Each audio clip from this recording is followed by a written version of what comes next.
वैष्णवांचा धर्म भेदाभेद भ्रम अमंगळ ऐकाजी तुम्ही भक्त भागवत कराल ते हित सत्य करा काही सत्य करा कोणाही जीवाचा न घडो मत्सर कोणाही जीवाचा न घडो मत्सर वर्म सर्वेश्वर पूजनाची ऐकाजी तुम्ही भक्त भागवत कराल ते हित सत्य करा तुका म्हणे एका देहाचे अवयव तुका म्हणे एका देहाचे अवयव सुख दुःख भोग जीव पावी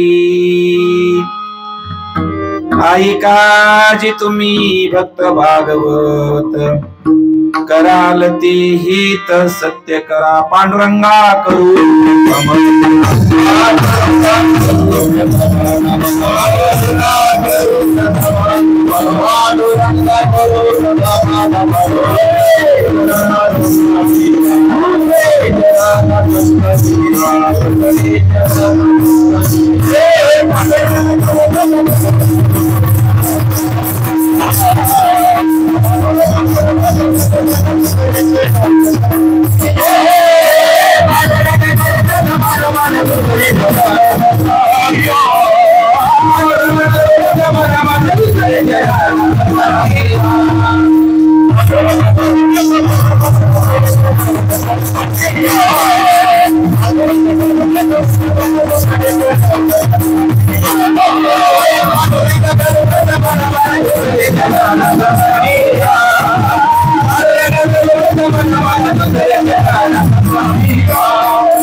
प्रथम मन दुसरी चरण संतांच्या त्यांच्या कृपादाने कथेचा विस्तारू बाबाजी सद्गुरु दास तुकारायाचे केली स्मरण होय सकळ विद्येचे अधिकरण तेची वंदू श्री चरण सद्गुरुस्ते नमस्कारोनी आता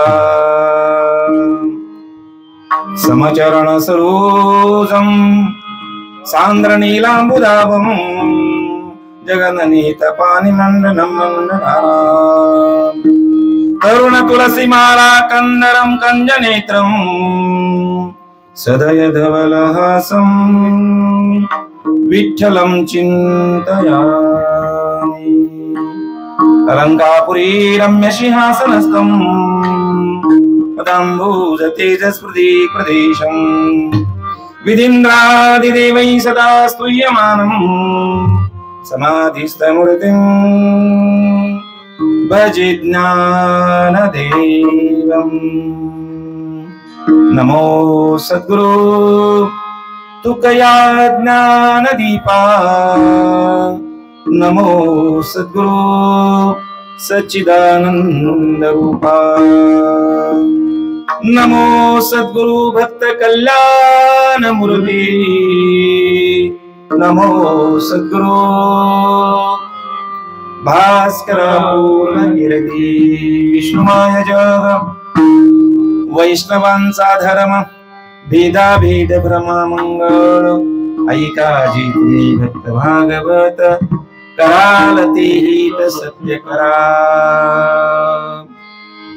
मराठा सेवा संघ प्रणित जगद्गुरु तुकाराम महाराज साहित्य परिषद आणि या साहित्य परिषदेच्या वतीनं वारकरी संतांनी ज्या विचारांची पेरणी समाजात केली आणि त्या पेरणीच्या माध्यमातून खरा धर्म लोकांना सांगितला, तो धर्म लोकांना कळावा यासाठी या साहित्य परिषदेनं या कीर्तन रूपी सेवेचं आयोजन केलेलं आहे। आणि अशा या कीर्तन रूपी सेवेसाठी निवडलेला अभंग कुणाचा आहे? उच्च विचारवंत, वेदशास्त्र पंडित, व्यवहार चतुर, समाज सुधारक आणि वारकरी संप्रदायाचे कळस असणाऱ्या तुकाराम महाराजांचा अभंग असून या अभंगाच्या माध्यमातून तुकाराम महाराजांनी खरा धर्म कोणता आहे ते आपल्याला सांगितलेलं आहे। विठ्ठल विठ्ठल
विष्णुमय जग वैष्णवांचा धर्म, वेदा वेद ब्रह्म मंगळ, ऐका जे तुम्ही भक्त भागवत, कराल ते हित सत्य करा, सत्य धर्म सांगणारा हा अभंग कुणी लिहिलाय? उच्च विचारवंत, वेदशास्त्र पंडित, व्यवहार चतुर, समाज सुधारक आणि वारकरी संप्रदायाचे कळस असणारे तुकाराम महाराज। सर, माझं पहिल्यांदा कीर्तन ऐकणारे वारकरी थोडेसे जरा गडबडले असतील। का गडबडले असतील? कारण तुकाराम महाराजांची अशी ओळख ऐकायची आपल्याला सवय नाही कीर्तनात। मग तुकाराम महाराजांची ओळख आम्ही कीर्तनकार कशी सांगतो? देहोची थोर साधू, म्हणजे तुकाराम महाराजांच्या नंतर ज्यांनी ज्यांनी तुकाराम महाराजांच्या अभंगावर, चरित्रावर कीर्तन केली, व्याख्यानं सांगितली, त्या प्रत्येकाने तुकाराम महाराजांची ओळख आपल्याला अशी नाही सांगितली। मग कशी सांगितली महाराज? देहोचे थोर साधू, वैराग्य मूर्ती, संत हृदय सम्राट, जगद्गुरु तुकाराम महाराज यांचा अभंग आहे। बरोबर ना भाऊ? कोणते तुकाराम महाराज? देहोचे थोर साधू, वैराग्य मूर्ती, संत हृदय सम्राट, जगद्गुरु तुकाराम महाराज यांचा अभंग आहे। बाबा तुम्ही जरा पुढे बसा, म्हणजे मला जरा तुमच्याशी बोलता येईल। कारण खर तर मला जरा बोलायची सवय, मग कोणतरी बोलायला लागतं। मग आता तुम्ही बोलाल आणि हे दोघं बाबा आहेत, त्यांच्याशी झालेला संवाद हा तुमच्या सर्वांसाठी झालेला संवाद असं आपण समजू। बरोबर काय? देहूचे थोर साधू, वैराग्य मूर्ती, संत हृदय सम्राट, जगद्गुरु तुकाराम महाराज, अशी आतापर्यंतच्या प्रत्येक कीर्तनकाराने आणि प्रवचनकाराने तुकाराम महाराजांची ओळख सांगितली। मग तुम्ही म्हणाल महाराज याला ऐकू नका देऊ। मग तुम्ही म्हणाल महाराज आता तुम्ही स्वतः या ठिकाणी सांगतात की तुकाराम महाराजांची ओळख आतापर्यंतच्या प्रत्येक कीर्तनकारांनी, प्रत्येक प्रवचनकारांनी साधू, संत, जगद्गुरु, वैराग्यमूर्ती अशी करून दिलेली आहे। मग तुम्हालाच अशी काय गरज निर्माण झाली? उच्च विचारवंत, वेदशास्त्र पंडित, व्यवहार चतुर, समाज सुधारक आणि वारकरी संप्रदायाचे कळस तुकाराम महाराज अशा प्रकारची ओळख करून देण्याची तुम्हाला काय गरज निर्माण झाली? असा प्रश्न तुम्हाला पडेल। त्याचं कारण असं आहे ते कारण बहुतेक सगळ्या वारकऱ्यांना माहित आहे. काय कारण आहे? 2006 साली, आता त्याला 16 वर्ष वगैरे होत आली, 2006 साली 12वीच्या परीक्षेमध्ये एक पॅरेग्राफ आला होता. जाधव सर, तुम्हाला माहिती आहे की दरवर्षी 12वीच्या आणि 10वीच्या परीक्षेमध्ये शेवटचा प्रश्न असतो. पॅरेग्राफ वाचा आणि उत्तरे लिहा. त्याच्यामध्येच प्रश्नपत्रिकेतच पॅरेग्राफ दिलेला असतो आणि त्याच्या खाली तो पॅरेग्राफ वाचून त्याच्यावर जे काही प्रश्न असतात त्याच्यावर दिलेले असतात, त्याची उत्तरं लिहायची असतात. 2006 साली जो पॅरेग्राफ छापून आला होता, तो पॅरेग्राफ जर वाचला आणि तो जर खरा वारकरी असला आणि तो जर खरा तुकोबाराय भक्त असला तर त्याच्या तळपायाच्या मस्तकाला गेल्याशिवाय राहणार नाही. महाराज त्याचं पहिलंच वाक्य, तुकाराम नावाचा एक वेडगळ माणूस होता. म्हणजे कुठे आहो नाही, कुठे जावो नाही, कुठे आदर नाही, कुठे सन्मान नाही. काय म्हटलं होतं? तुकाराम नावाचा एक वेडगळ माणूस होता. जसं काय याच्या सासऱ्याच्या घरी सालानच पाणी भरीत होता. त्याचा वाण्याचा व्यवसाय होता. वाण्याच्या व्यवसायात बेदोनी 4 अशा प्रकारचं गणित असतं. ते या तुकारामाला जमलं नाही आणि मग घरामध्ये दारिद्र्य आलं. एक पत्नी अन्नान्न करून मेली आणि एक मुलगा अन्नान्न करून मेला.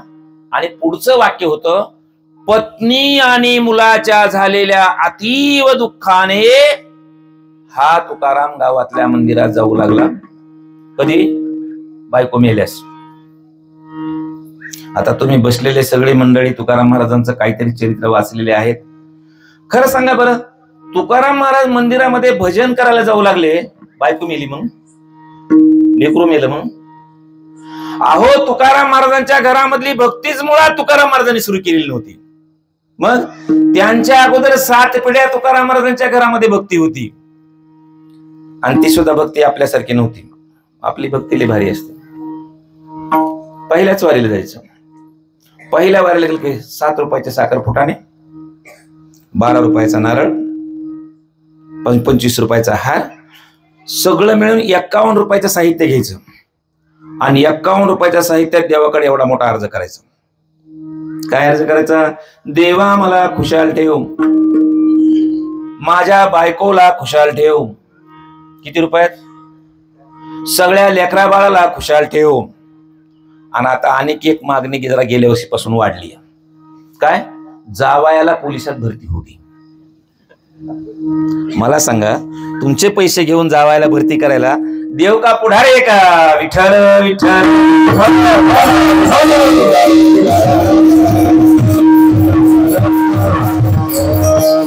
आपण पहिल्याच वारीला भगवंताकडे जातो तर काही ना काही त्याच्याकडे मागतो. पण 7 पिढ्या अखंडपणे भगवंताची भक्ती केली असताना 7 पिढ्यातल्या एकाही माणसानं भगवंताकडे काही मागितलं नाही. आणि मग त्या भगवंताला त्या पूजेचं, त्या भक्तीचं ओझं वाटू लागलं. भगवंताला असं वाटू लागलं की तुकाराम महाराजांनी काहीतरी मागावं. पण तुकाराम महाराजांनी ठामपणे सांगितलं, देवा काही मागणं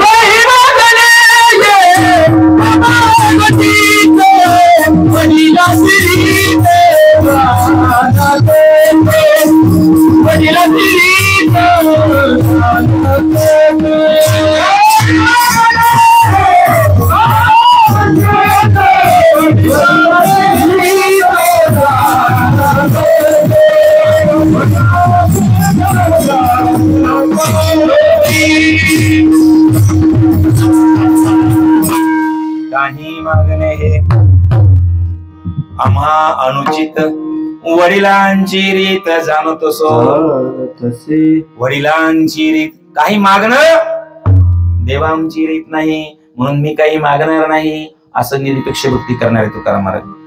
शेवटी असा एक प्रसंग सांगितला जातो की तुकाराम महाराजांनी देवामध्ये त्यावेळेला भांडणच झालं. काय म्हणले? देव म्हणले काहीतरी माग आणि तुकाराम महाराज म्हणले मागणार नाही. शेवटी भगवंत म्हणले, तुम्हाला जर माझ्याकडे काही मागायचं नसेल तर उद्यापासून माझ्या पायाची सेवा करायची नाही, सेवा बंद. आता भगवंताला असं वाटलं होतं की सेवा बंद म्हणल्यानंतर तुकाराम महाराजाला दयावाया येतील, काकुळतीला येतील. कारण तुकाराम महाराज सुख कशामध्ये पाहत होते? तुझे पायी सुख सर्व आहे, अशा भगवंताच्या पायाजवळ सुख असल्याची अपेक्षा करणाऱ्या तुकाराम महाराजाला पायापासून दूर केलं तर ते कदाचित आपली मागणी मान्य करतील असं भगवंताला वाटलं होतं. आणि म्हणून तुकाराम महाराज मला भगवंताने सांगितलं, उद्यापासून माझ्या पायाची सेवा करायची नाही. भगवंताला वाटलं होतं तुकाराम महाराज काकुळतीला येतील, गडबडा पायावर लोळतील, क्षमा मागतील, का मागतील, कारण तुकाराम महाराज भक्तीशिवाय राहू शकत नव्हते. पण गडबड उलटी झाली. तुकाराम महाराजांना भगवंताने तुकाराम महाराजांना सांगितलं, माझ्या पायाची सेवा बंद करायची नाही, उद्यापासून माझ्या पायाची सेवा करायची नाही. असं म्हटल्यानंतर तुकाराम महाराज 2 पावलं मागे सरकले, गालातल्या गालात असले, म्हणले, देवा मला अनेकांनी सांगितलं होतं रे, पण त्याच्यावर मी विश्वास नव्हता ठेवला. पण लोक म्हणत होते तेच खरंय असं आता मला वाटू लागलं. आता लोक म्हणत होते तेच खरंय, लोकांनी तुझ्याबद्दल देवा मला बऱ्याचदा सांगितलं होतं असं म्हटल्यानंतर भगवंताला सुद्धा वाटलं की माझ्याबद्दल लोकांनी तुकाराम महाराजाला काय सांगितलं होतं. आपल्या लोक काय म्हणते त्याला टेन्शन असतं ना. मग भगवंताने विचारलं, काय सांगितलं होतं माझ्याबद्दल, काय सांगितलं होतं सांगू देवा. तुकाराबद्दल देवा मला सांगितलं होतं, लटिका तू देवा बहुतासी ठावा आले अनुभवाती माझ्या. देवा तू लबाड आहेस, तू लटका आहेस, हे मला अनेकांनी सांगितलं होतं, पण मी त्याच्यावर विश्वास ठेवला नव्हता. पण आले अनुभवाती माझ्या. देवा ते माझ्याच आता अनुभवाला आलेला आहे आणि तू तुझ्या पायापासून मला वंचित करायला पाहतोस. पण सांगतो देवा, तू तुझ्या पायाच्या सेवेपासून मला वंचित करू शकत नाहीस. देव म्हणले, कसं काय. अरे म्हणले, तुझ्या पायाची सेवा ही माझ्या वडिलांची मिरासदारी झालेली आहे. माझ्या वडिलांची मिरासिगा देवा तुझी चरण सेवा पांडुरंगा. अरे 11 महिन्यापेक्षा जास्त खोलीत राहिलेला भाडे करून निघत नाही. 7 वर्ष एखाद्याने एखादीची शेती केली, तो शेतातला मालक निघत नाही. काय म्हणतो, 7 वर्ष एकाच माणसाने एखादीची सेवा केली, शेती केली, तर त्या बाबा शेतीवर काय लागते, कूळ लागते. आणि कूळ लागले ते निघत नाही. तुकाराम महाराज म्हणले, 7 वर्ष शेती केलेल्या शेतकऱ्याचं जर कूळ निघत नसेल, 5 वर्ष एखाद्याच्या घरात राहिलेला तो भाडे करून निघत नसेल, तर भगवंता माझ्याकडे 7 पिढ्यांनी तुझी सेवा केलेली आहे.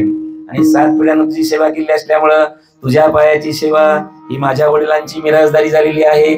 असं निष्ठेने भक्ती करणारे तुकाराम महाराज, अशी निष्काम भक्ती करणारे तुकाराम महाराज. आणि त्यांना हे काय म्हणतात, बायको मिली आणि मंदिरात गेला. सर ते तरी असं का म्हणू लागले असले पाहिजे, कारण आम्हीच तसले तुकाराम महाराज कीर्तनात सांगितले.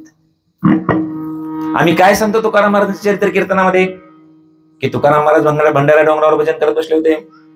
आणि तुकाराम महाराज भंडारा डोंगरावर भजन करत बसले असताना कोणाची तरी म्हैस चुकली, आणि तुझी आपली म्हैस शोधत शोधत त्या भंडारा डोंगराकडे गेले.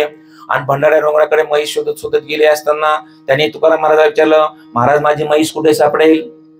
आणि मग तुकाराम महाराजांनी असा हात केला आणि म्हैस तिकडे सापडली. म्हणजे तुकाराम महाराजांचं कार्य काय होतं, लोकांच्या हरवलेल्या म्हशी शोधून देणे, हे काम होतं का. अजून काय सांगतो, तुकाराम महाराज मिरच्या विकायला गेले आणि मिरच्याही तिकडेच राहिल्या आणि पैसेही तिकडेच राहिले आणि तुकाराम महाराज रिकाम्या हाताने परत आले. आणि अजून काय म्हणतो आपण, तुकाराम महाराजांची बायको त्यांना उसानं मारत होते. परवाचे की हेडपट आलं होतं तिकडून उत्तर प्रदेशातून, बागेश्वर धाम. ते काय करतो, पर्ची बघतो आणि तुमचं भविष्य सांगतो. अरे या महाराष्ट्रातल्या संतांनी, संत श्रेष्ठ नामदेव महाराज, संत श्रेष्ठ ज्ञानेश्वर महाराज यांनी संपूर्ण भारत भ्रमण करून खऱ्या धर्म लोकांना तिकडच्या सांगितला. आणि या सांगितलेल्या नामदेव महाराजांनी केलेल्या मार्गदर्शनातून एक नवा धर्म जन्माला आला. त्या धर्माचं नाव आहे शीख धर्म. महाराष्ट्रातल्या संतांनी बाहेर जाऊन लोकांचं प्रबोधन केलं आणि त्यांना खरा भक्ती मार्ग सांगितला.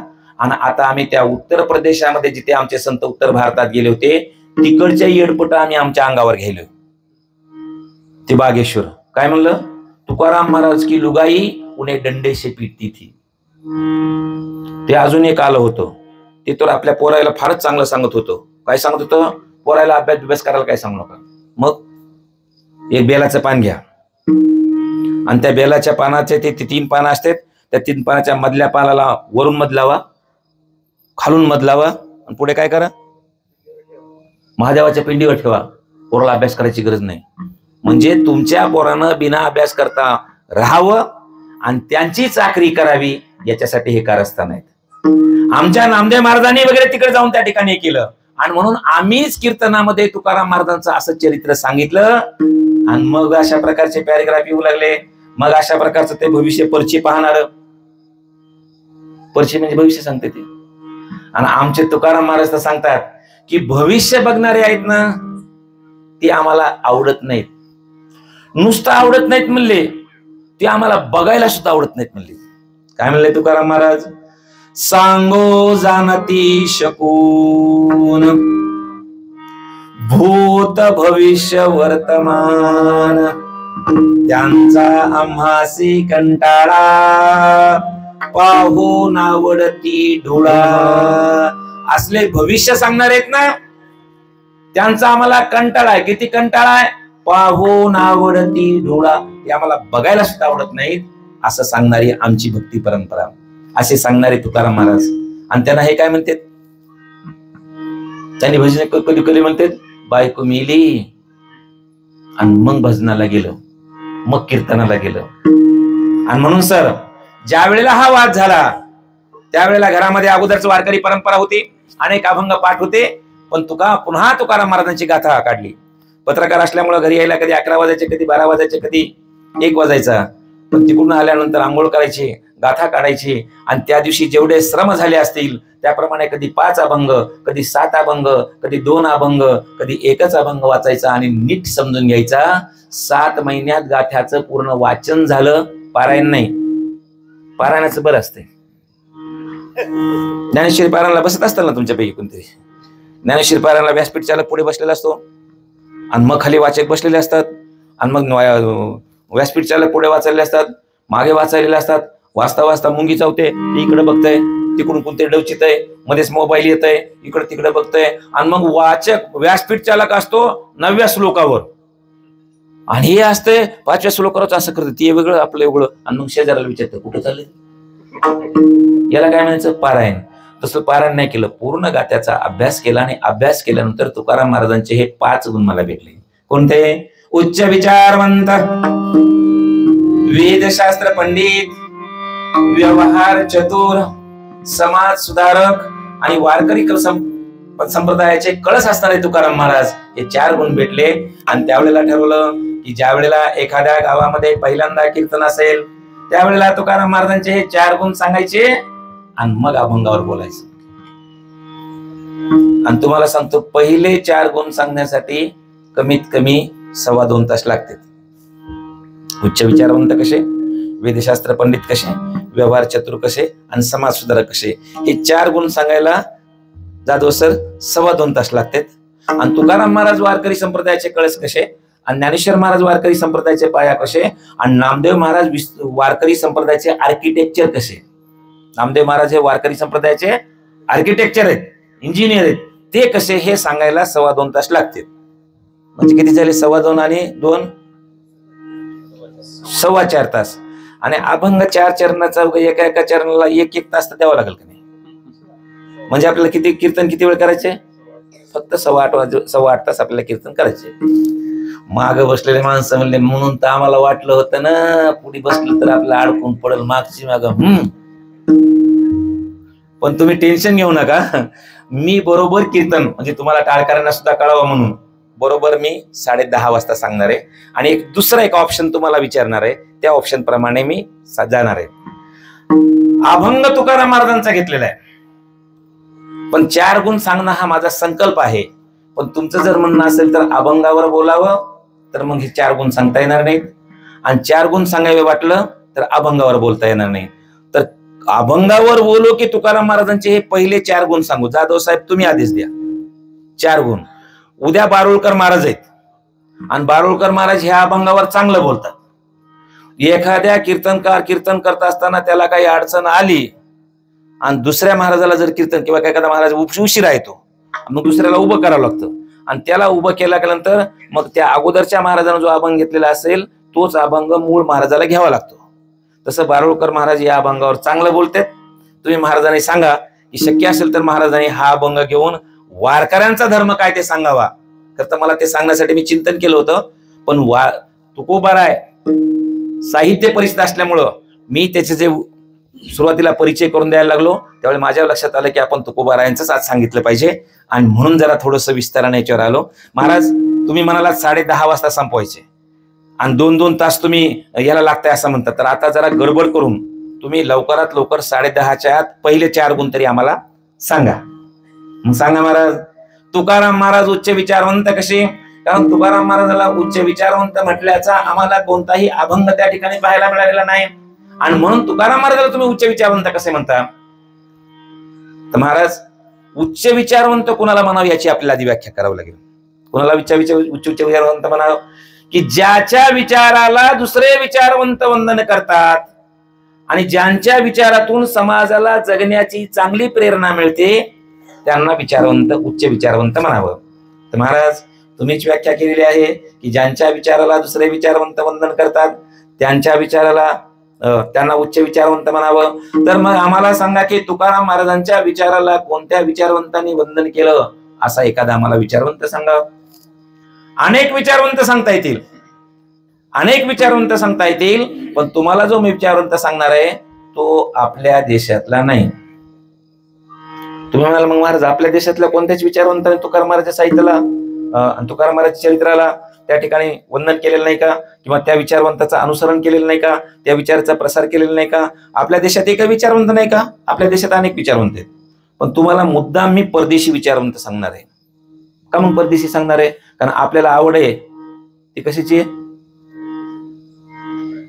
जाधव सर एखाद्याचं पोरग जर पुण्या मुंबईला शिकत असलं ना ते फार वळवळ नाही करीत, पण एखाद्याचं पोरग अमेरिकेला जर शिकायला गेलं असलं ना ते बाप गपच बसत नाही. कुणाचं लग्नात जरी गेला ते मागच्या बाजूला बसून सांगणार आमचं पोरग अमेरिकेला शिकायला आहे, आमचं पोरग अमेरिकेला शिकायला आहे. म्हणून तुम्हाला जो विचारवंत सांगणार आहे ना तुम्हाला आवड परदेशाची असल्यामुळे परदेशी विचारवंत सांगणार आहे आणि त्या परदेशी विचारवंताचं नाव आहे ग्रँट अलेक्झांडर.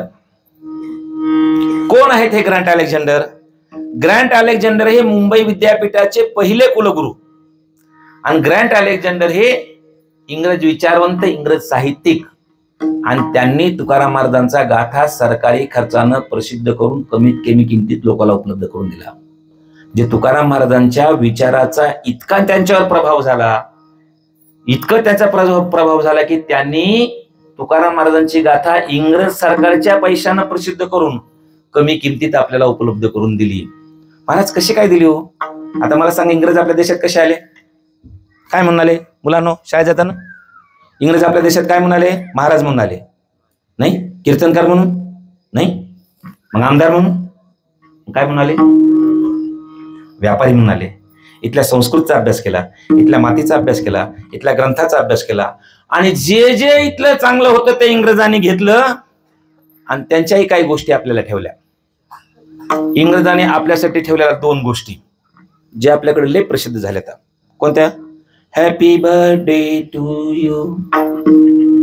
ही इंग्रजांनी आपल्याला दिलेली देणगी आहे. हॅपी बर्थडे टू यू एक. आणि आणखीन एक मोठा सण दिलाय, अजून गावाकडे आलाय का नाही मला माहिती नाही, पण मुंबईमध्ये फार मोठ्या प्रमाणात साजरा केला तो. कोणता? 31 आलाय का? त्या सणाला काय काय होतंय मुंबईत आणि तुमच्याकडे काय होतंय मला माहिती नाही, त्याच्यात जाणार नाही कारण मला खूप कमी वेळ आहे सांगण्यासाठी.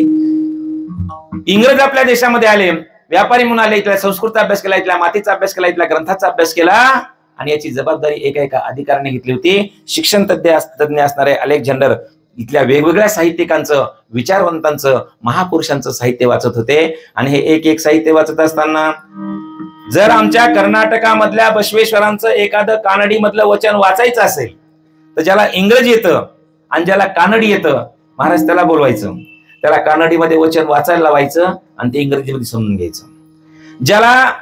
त्यांना जर आमच्या रोहिदास महाराजांचा, कबीर महाराजांचा दोहा समजून घ्यायचा असेल तर ज्याला इंग्रजी येतं आणि ज्याला हिंदी येतं त्याला बोलवायचं, हिंदीमध्ये दोहाला वाचायला लावायचा आणि इंग्रजीमध्ये समजून घ्यायचा.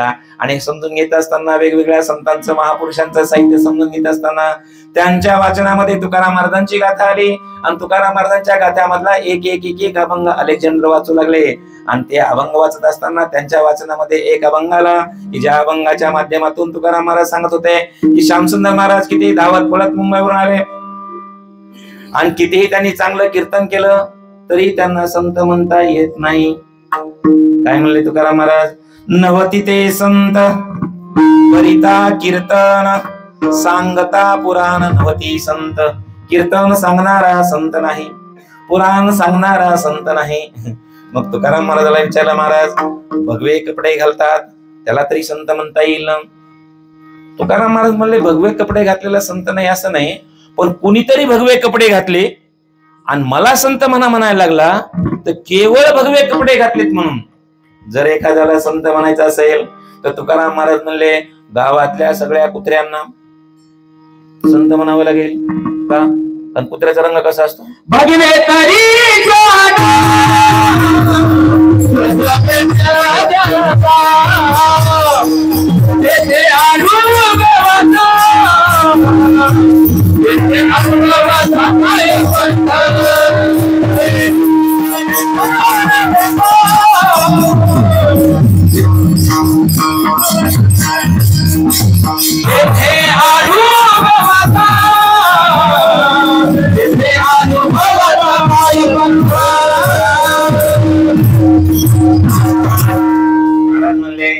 भगवे कपडे घातलेला संत नाही असं नाही, पण कुणी जर म्हणला मी भगवे कपडे घातले तर मला संत म्हणा. फक्त भगवे कपडे घातलेत म्हणून संत म्हणायचं तर तुकाराम महाराज म्हणले गावातल्या सगळ्या कुत्र्यांना काय म्हणावं लागेल? संत म्हणावं लागेल. म्हणजे भगवे कपडे घातलेला संत नाही. मग तुकाराम महाराजाला विचारलं, महाराज आता आम्हाला कळालं कोणाला संत म्हणायचे. कुणाला? पांढरा शुभ्र धोतर, पांढरा शुभ्र सदरा, वर पांढरी शुभ्र टोपी आणि नाकाच्या असा साधारण मध्यभागापासून वडलेला असा पट्टा, मग त्याच्यातलं मधलं कोरून इकडच्या एक पांढरी पट्टी इकडची एक पांढरी पट्टी ठेवलेली आहे. आणि मग खाली शिदोबाचा, वर धुळोबाचा, वर ज्योतिबाचा, मग खंडोबाचा, मग मसोबाचा, असे 10-12 टिळे, गळ्यामध्ये 15-16 माळा आणि अशी वाकडी घातलेली टोपी. महाराज त्याला तरी संत म्हणावं लागेल ना? महाराज म्हणले त्याला तर संत म्हणूच नका म्हणले. आणि म्हणले त्यांनी एवढी सजावट केली त्याचं काय? आपलं वारकऱ्यांचं बरं आहे कसं? एक अतिप्रिय आवडे तुळशी, तुळशीन बुका घातलं की झालं. परवा एका ठिकाणी मला म्हणले कीर्तनाला निघायचंय, धोतर बितर घातलं, फेटा म्हणला, महाराज मेकअपचं सामान आणू का? मी म्हणलं माझा मेकअप बॉक्स माझ्या खिशातच असते. मग आमच्या सरांना दाखविला, एवढ्या पुडीमध्ये बुका ठेवायचा, काढला मेकअप, लावला टचक, झाला मेकअप. अतिप्रिय आवडे तुळशी बुका. आम्हाला बुका लावला आणि एक माळ घातली की आमचं भागत आहे, पण त्यांचं 10-15 माळा आणि 17-18 गंध. महाराज एवढी जर त्यांनी सजावट केली असेल तर मग त्याला संत का नाही म्हणायचं? महाराज म्हणले त्यांना जी सजावट केली ना ती महाराज म्हणून नाही केली, मग पोटासाठी केलेली आहे. काय म्हणले महाराज? टिळी टोपी माळा देवाचे गबाळ वागवी वंगळ पोटासाठी, त्याला संत म्हणता येत नाही. मग महाराज म्हणलं पण हे जे बोगस असतात ना, बोगस संत, त्याच्यातले काही बोगस संत तपश्चर्या करण्यासाठी सध्या तिहार कारागृहामध्ये जाऊन बसलेले आहेत. पण त्यांचे प्रचारक एवढे भारी, आजही ते तुरुंगात आहेत आणि त्यांचे प्रचारक बाहेर चालूच आहे. इतके प्रचारक भारी असतात, इतके प्रचारक भारी असतात बोगस संतांचे. आमचे बाबा एवढे श्रेष्ठ आहेत, एवढे श्रेष्ठ आहेत की 6 महिने गुहेत राहतात आणि 1च महिना बाहेर येतात.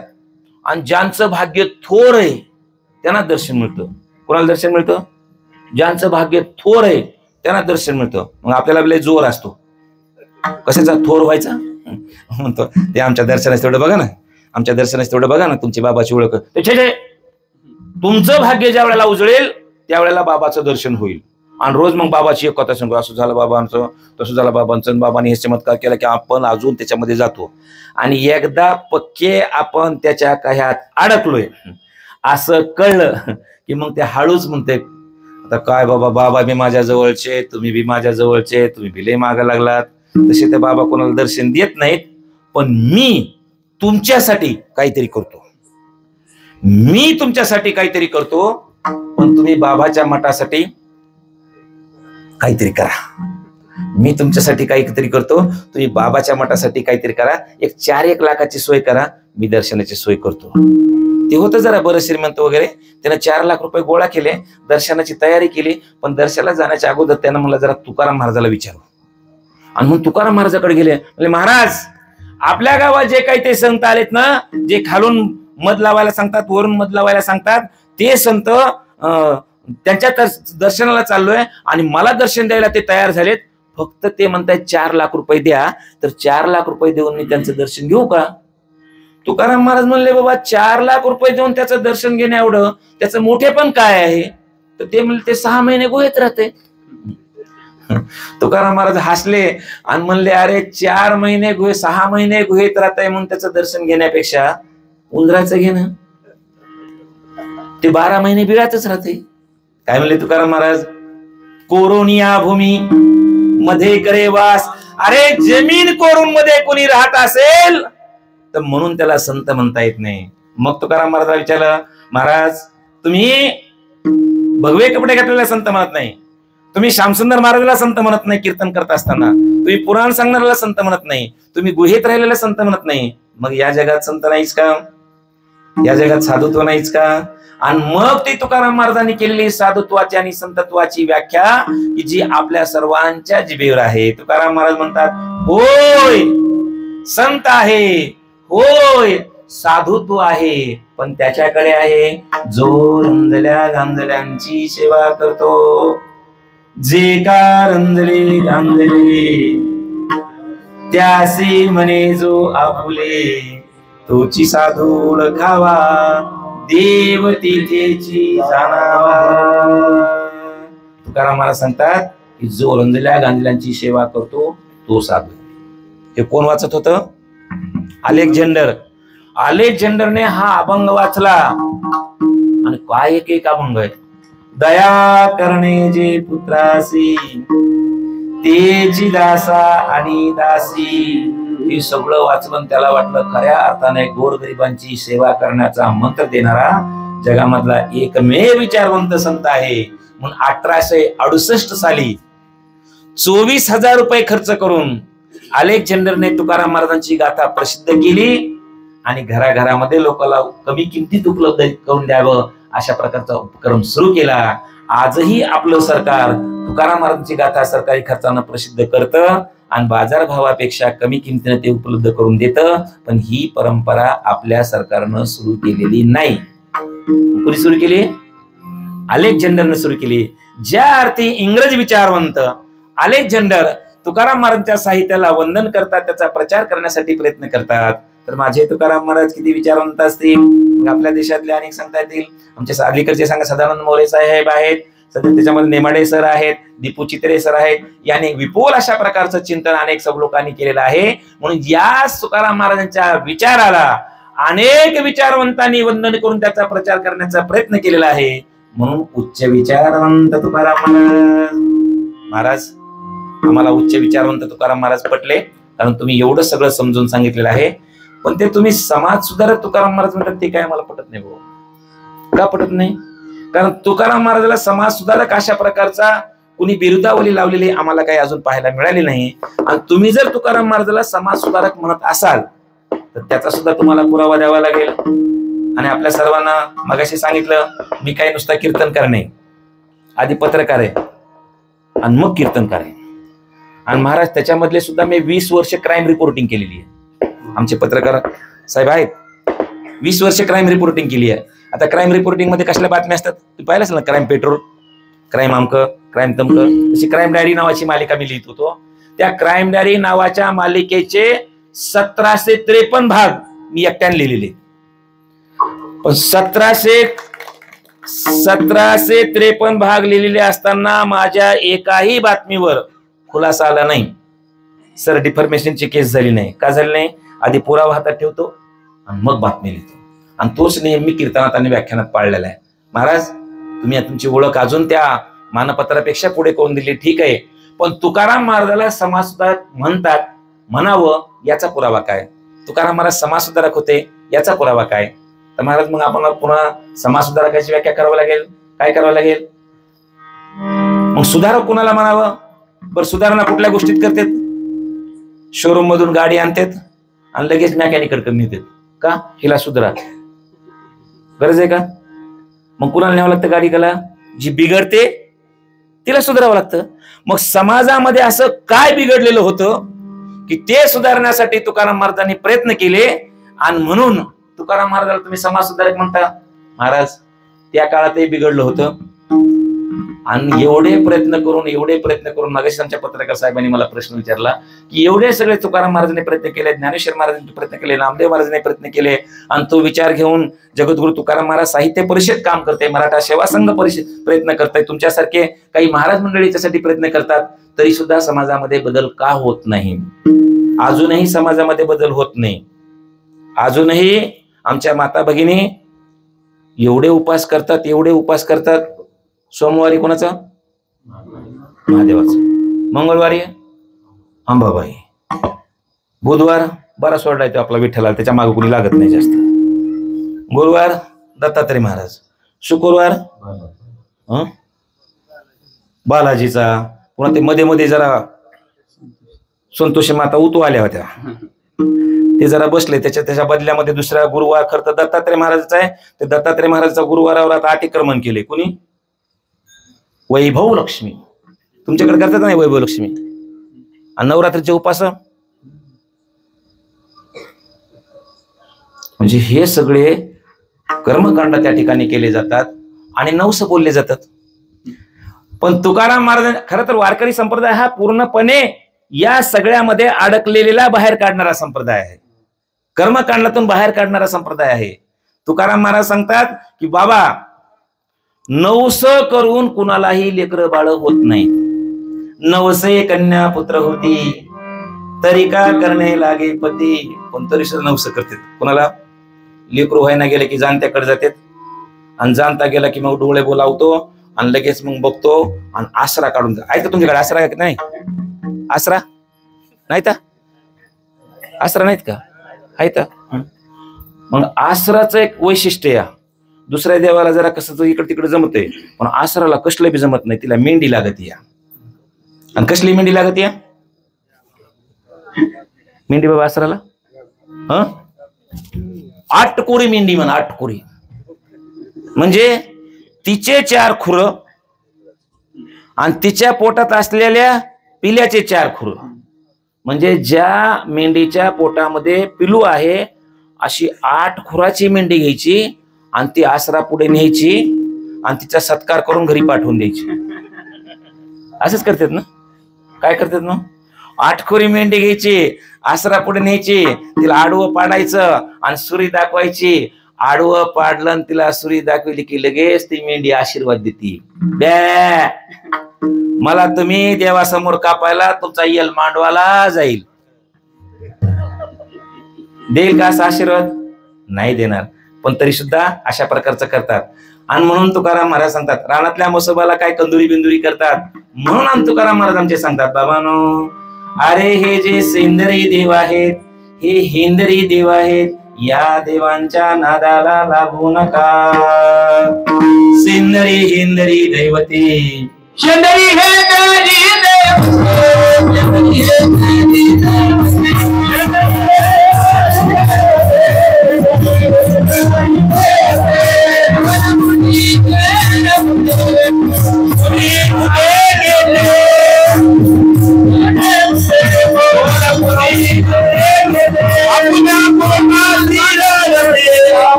हेंद्री देवते कोणती पूजिता भूते केते आपुल्या पोटासी रडते मागते सीते अवधान आपुले इच्छे अनेका पिढी. अरे हेच तुकाराम महाराज सांगतात ते सेंद्री हेंद्री देवत जर आपल्या पोटासाठी रडते तर तुम्हाला काय देणार आहे? तेच जर त्याच्याकडेच खायला काय नसतं तर आपल्याला काय देतील का? आता मला सांगा, मला एक 25,000 गरज पडली, कोणाकडे मागवत बाबा मी? ज्याच्या घरावर बँकेची जप्ती आली नाही, मग तेच जर उपाशी असेल तर तुम्हाला काय देईल? तुकाराम महाराज सांगतात सेंद्री हेंद्री देवते कोणती पूजिता भूते गीते आपल्या पोटाशी रडते मागते शिते अवधान नाशल्या देवाच्या नादी लागू नका. अशा प्रकारे आमच्या सर्व संतांनी, ज्ञानेश्वर महाराजांनी सुद्धा सांगितलं की कोणता जर बाबा मंत्र म्हणून मी तुमचा शत्रू मारतो असं म्हणत असेल, ते करणी बिरणी करून मारायचे ना. मग कोणते मेला की त्याला काय यायचा? रक्ताची गुळणी व्हायची आणि ते माणूस मारायचा. रक्ताची होऊन गुळणी पोडली काय म्हणायचे? कोणीतरी करणी केली, तोडगा केला आणि माणूस मेला. पण काय व्हायचं साहेब? अटॅक यायचा आणि गुळणी यायची. मग काय करायचे? मग त्या बाबाची अशी वाढायची हिंमत की बाबा बाबा काय बाबा लगेच कोणाला बी मारतो. पण ज्ञानेश्वर महाराजांनी 700 वर्षापूर्वी सांगितलं की कोणताही मंत्र म्हणून शत्रू मरत नाही. आणि मंत्र म्हणून शत्रू जर मेला असता तर हातामध्ये शस्त्र घेण्याची गरज पडली नसती. काय म्हणतात ज्ञानेश्वर महाराज? का मंत्रेची वैरी मरे तरी का वायाची बांधावी कट्यारे रोग जाय दूध साखरे तरी निंब का प्यावा. जर मंत्राने वैरी मेला असता तर हातामध्ये शस्त्र घेण्याची गरज पडली नसती असं ज्ञानेश्वर महाराज म्हणतात. आणि ते मंत्रानं जर वैरी मेला असता ना, लय भारी काम झालं असतं. काय काम झालं असतं? सैन्याची गरजच नाही ना. 4 आपल्या डोंगरातून मांत्रिक न्यायचे, 4 मांत्रिक न्यायचे आणि त्याला प्रत्येकाला अर्धा गोणी लिंबू, अर्धा किलो टाचण्या, पाव किलो कुकू, पाव किलो हळद, पाव किलो बुका द्यायचा. आणि तिकडून अतिरेकी बॉम्ब टाकायला लागला की खसा लिंबू कापायचं, त्याच्यात हळद घालायची, त्याच्यात कुंकू घालायचं, वरून टाचण्या ठोकायच्या. आणि तिकडून अतिरेकी बॉम्ब फेकायला लागला की इकडून भरलेले लिंबू फेकायचे. मेला अतिरेकी. होईल का असं? असं होऊ शकत नाही असं आमचे संत सांगतात. आणि म्हणून अशा प्रकारे कर्मकांडामध्ये अडकलेल्या समाजाला मुक्त करण्यासाठी आमच्या संतांनी अत्यंत अगोदरच्या संपूर्ण जे भक्तीच्या वाटा होत्या, अगोदर ज्या संपूर्ण भक्तीच्या वाटा होत्या त्या समाजाचं शोषण करणाऱ्या होत्या. पण आमच्या संतांनी त्या दुस्तर वाटा मोडून टाकल्या. मोडून या वाटा सूक्ष्म दुस्तर अगोदरच्या ज्या सगळ्या वाटा त्या होत्या. आता काय होत्या? यज्ञ काय होता, याग काय होता, त्याच्यातून कसं शोषण होत होतं तिकडे काही मी आता फार जाणार नाही, कारण मला तुकाराम महाराजचे 4 गुण कुठल्याही परिस्थितीत पुढच्या 30-35 मिनिटांमध्ये पूर्ण करायचे. आणि म्हणून अशा प्रकारे समाजामध्ये सुधारणा करण्याचा तुकाराम महाराजांनी प्रयत्न केला. आणि म्हणून समाज सुधारक तुकाराम महाराज समाज सुधारक तुकाराम महाराज आम्हाला कळले, उच्च विचारवंत तुकाराम महाराज आम्हाला कळले. पण ते तुम्ही जे म्हणता ना की वेदशास्त्र पंडित तुकाराम महाराज, हे काय आम्हाला पटत नाही. का पटत नाही?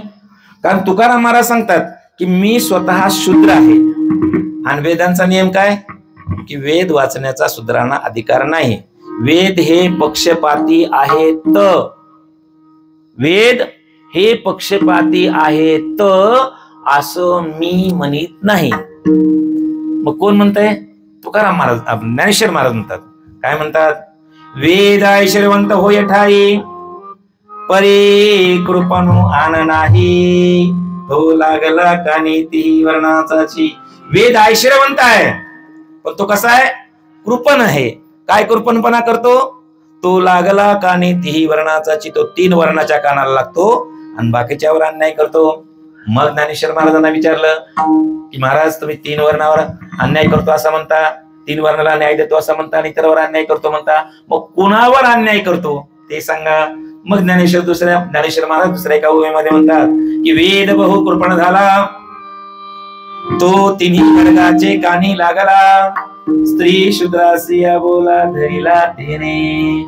वेदानं स्त्री आणि शूद्रांना अबोला धरलेला आहे. स्त्री आणि शूद्राला वाचण्याचा, वेद वाचण्याचा अधिकार नाही. आणि तुकाराम महाराज म्हणतात की मी शूद्र आहे. काय म्हणतात तुकाराम महाराज? बरे झाले कुणबी किलो, नाही तरी दंभीची असतो मेलो. मग तुकाराम महाराजाला वेद वाचण्याचा अधिकार नव्हता, तर मग तुकाराम महाराजाला तुम्ही वेद शास्त्र पंडित असं कसं काय म्हणता, असा तुमचा प्रश्न असेल तर त्याच्यासाठी सांगतो महाराज. हाच प्रश्न तुकाराम महाराजला त्यांच्या काळामध्ये काही लोकांनी जाऊन विचारला. म्हणजे महाराज तुम्ही गाथ्यामधून तुमच्या वेदाचं त्या ठिकाणी विचार बाहेर येतो आहे आणि तुम्ही शूद्र आहेत, आणि शूद्र असताना तुम्हाला काही संस्कृत वाचता येत नाही, आणि तुम्हाला जर संस्कृत वाचता येत नाही तर तुमच्या अभंगातून वेदाचा अर्थ कसा काय प्रगट होतो. त्यावेळेला तुकाराम महाराजांनी दिलेलं उत्तर ते फार महत्वाचं आहे. तुकाराम महाराज म्हणतात की तुम्ही वेदाचं पाठांतर केलं असेल, तुम्ही वेदाचं पूजन केलं असेल, तुम्ही वेदाच्या मिरवणुका काढल्या असतील, पण खरा वेदाचा अर्थ जर कोणाला कळाला असेल तर तो अर्थ मला कळालेला आहे.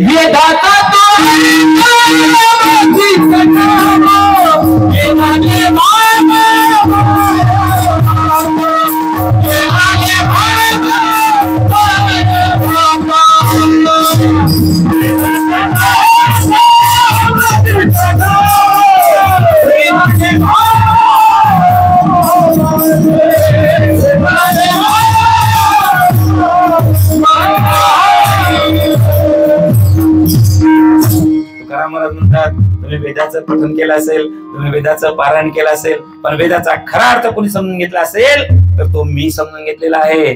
वेदाचा तो अर्थ आम्हासीच ठावा इराणी व्हावा भारमाथा. तुकाराम महाराजांनी वेद समजून घेतले होते आणि त्याच्यामधला चांगला भाग स्वीकारलेला होता आणि वाईट भागाचा त्याग केला होता. आणि म्हणून असं सगळं समजून घेऊन वेदाचं अध्ययन तुकाराम महाराजांनी केलं होतं. म्हणून वेदशास्त्र पंडित तुकाराम महाराज. महाराज तुम्ही उच्च विचारवंतांचं अलेक्झांडर सह उदाहरण देऊन आम्हाला चांगलं पटवून दिलं. समाज सुधारक होते, ते समाजामधल्या अनिष्ट प्रथा परंपरावर कसा तुकाराम महाराजांनी घाला घातलेला आहे ते सांगून आम्हाला त्या ठिकाणी चांगल्या प्रकारे मार्गदर्शन केलं. त्यामुळे आम्ही त्यांना समाज सुधारक सुद्धा म्हणायला तयार आहोत. वेदाचा तो अर्थ आम्हासीच ठावा इराणी व्हावा भारमाथा असं तुकाराम महाराजांचं प्रमाणच तुम्ही आमच्या समोर दिल्यामुळे आम्हाला तुकाराम महाराज वेदशास्त्र पंडित सुद्धा मान्य आहेत. पण तुम्ही जे चौथं विशेषण लावलेलं आहे ते विशेषण मात्र आम्हाला कुठल्याही परिस्थितीमध्ये मान्य होऊ शकत नाही. कोणतं विशेषण? व्यवहार चतुर तुकाराम महाराज. तुम्ही व्यवहार चतुर तुकाराम महाराजाला कसं काय म्हणता? कारण मगाशी सांगितलं आम्ही तुकाराम महाराजांचं काय चरित्र ऐकलंय. मिरच्या विकायला गेले, तिकडेच मिरच्या ठेवून दिल्या. इतकंच नव्हे तर त्याने पाखरं राखायला घेतली, त्या पाखरं तर राखलेच नाही, तर पाखराला पाणी ठेवलं. पण ते जाऊ द्या, ती जरी मिथ्यक असली ती तुम्हाला मान्य होत नसली तर एक तर तुम्ही म्हणता की नाही काय की फार मोठा दुष्काळ जसा लातूरला पडला होता तसा दुष्काळ तुकाराम महाराजांच्या काळामध्ये पडला. लोक अन्नानं करून मरू लागली आणि अशा वेळेला सावकारांना आपली सावकारी वाढवण्याची अत्यंत संधी असताना बघा जगामधला एकमेव सावकार आहे.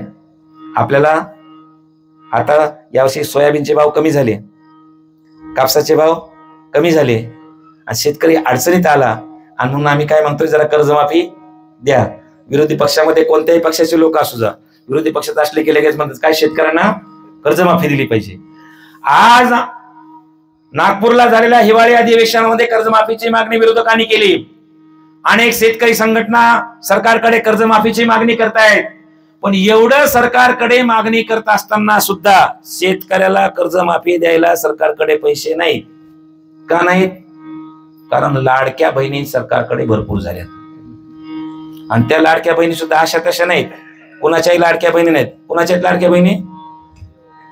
मुख्यमंत्र्याच्या लाडक्या बहिणी. आता झाली तपासणी सुरू.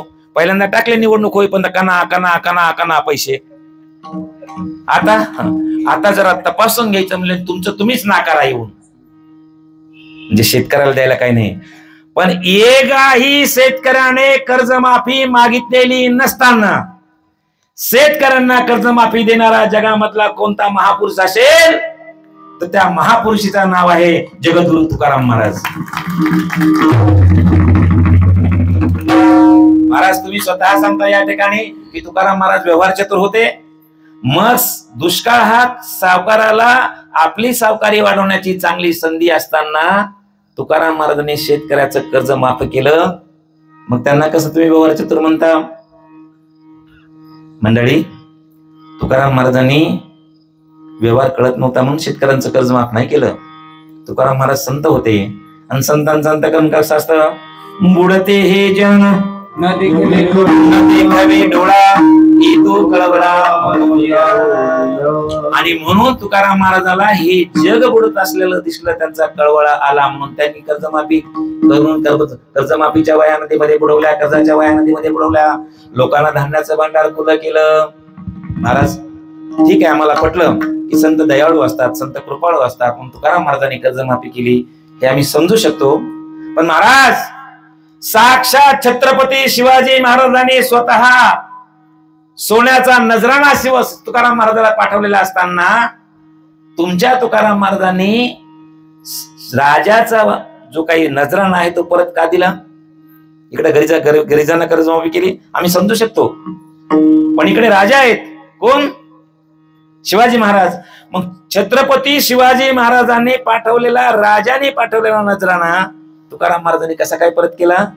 आणि जर असा घरी आलेलं सोनं नाणं दागिने परत पाठवत असतील तर त्यांना तुम्ही व्यवहार चतुर कसे काय म्हणता, असा तुमच्या मनामध्ये प्रश्न निर्माण झाला असेल. तर त्याच्यासाठी तुम्हाला सांगतो की तुकाराम महाराजांनी छत्रपती शिवाजी महाराजांचा नजराणा परत पाठवला, व्यवहार कळत नव्हता म्हणून नव्हे.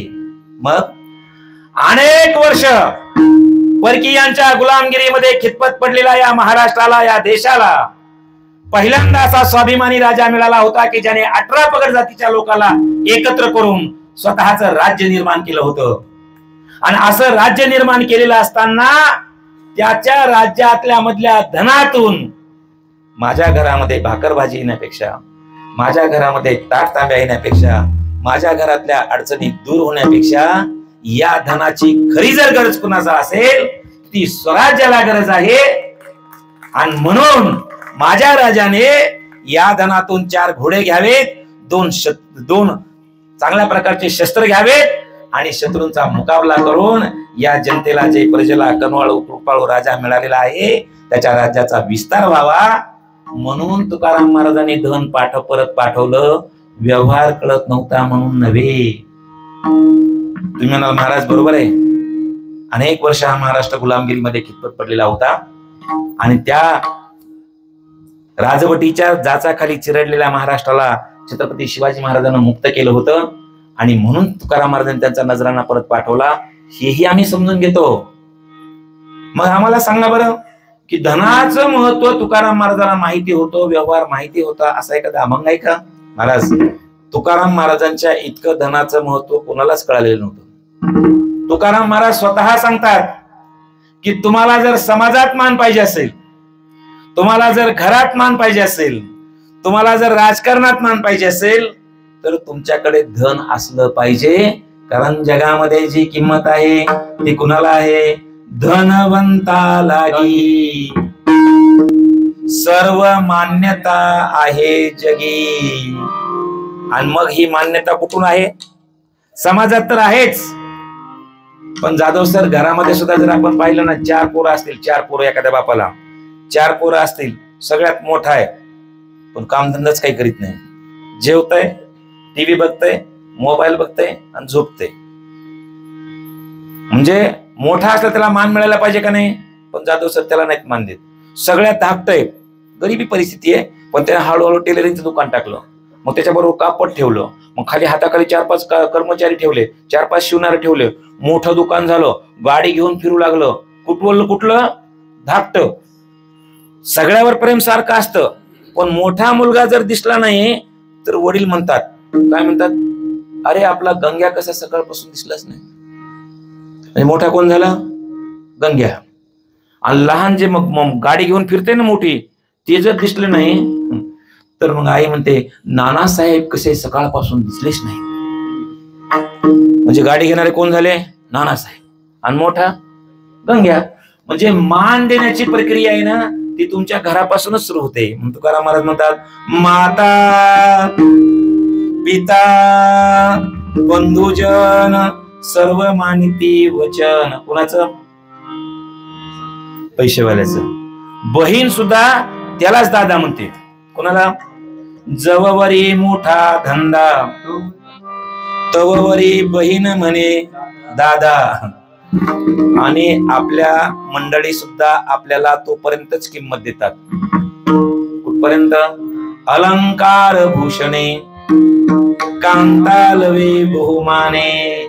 म्हणून आपण अलंकार घेतो, भूषण घेतो, आणि तोपर्यंत आपल्याला आमचे हे असं म्हणाले आणि ते आमचे ते तसं म्हणाले, आणि आमच्या ह्यांना अजिबात असं जमत नाही.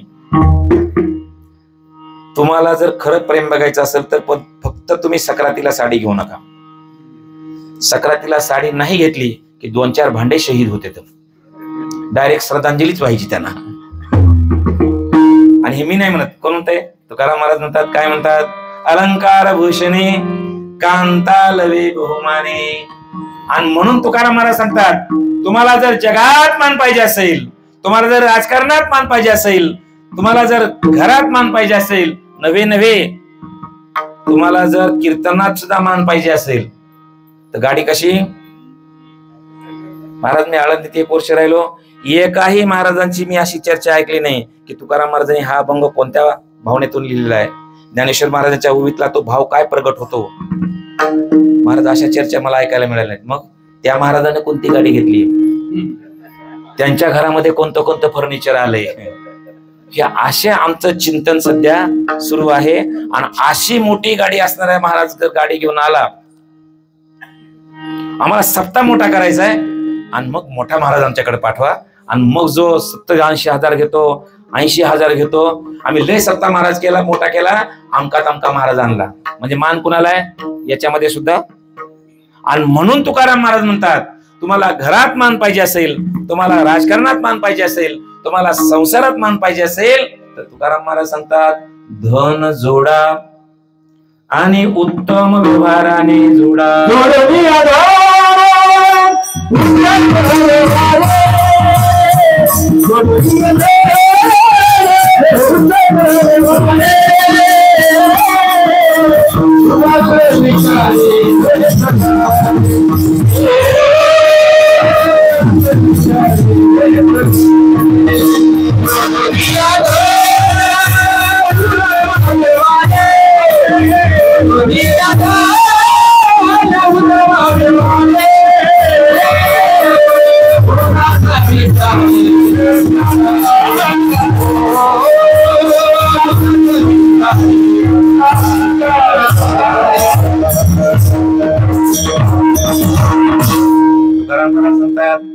काय म्हणतात?